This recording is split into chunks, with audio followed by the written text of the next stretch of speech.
In the race for an effective COVID vaccine, early results from drug maker Moderna were far better than experts' most hopeful predictions. It is absolutely unprecedented to have two vaccines with highly promising data from phase 3 trials less than a year after the global emergence of a novel pathogen. Health and Human Services Secretary Alex Azar and other COVID task force members and doctors joined Moderna officials to announce the results. Their vaccine is 94.5% effective.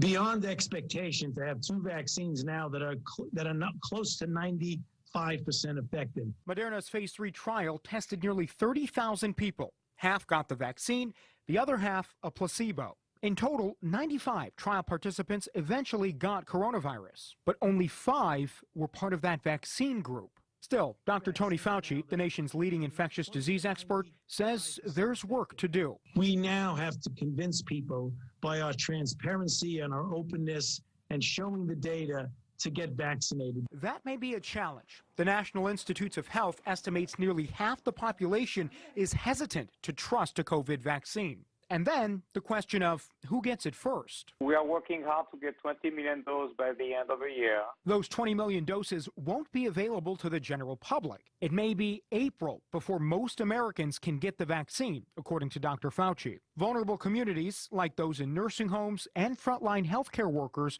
will be first priority. We also have to clearly identify who will be providing the vaccine, who will be the vaccination sites. We have to ensure those individuals are trained. Shomi Saha with the healthcare company Premier Inc. says both Moderna's and drug maker Pfizer's COVID vaccines were developed through new methods. Saha says hospitals and healthcare centers have to be ready to deliver and store the proper doses. Those hospitals have been working on not only obtaining the freezers that are necessary to store both of these vaccines, working on their contingency plans, disaster preparedness to an extent. Despite the challenges, health experts say the vaccine's progress is perhaps the most hopeful sign yet in the fight against COVID-19. Now, a couple big differences between the Pfizer vaccine and the Moderna vaccine. Pfizer put money into it themselves. Moderna actually did get about $2.5 billion from the federal government as an investment as part of Operation Warp Speed.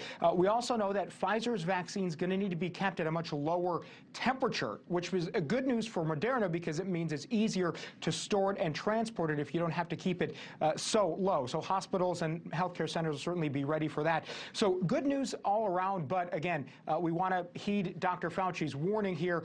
We're not out of the woods yet. Still going to take a long time. He says doctors, lawmakers, and the rest of us all need to keep our foot on the pedal here because coronavirus is still very real. It's still a threat nationwide.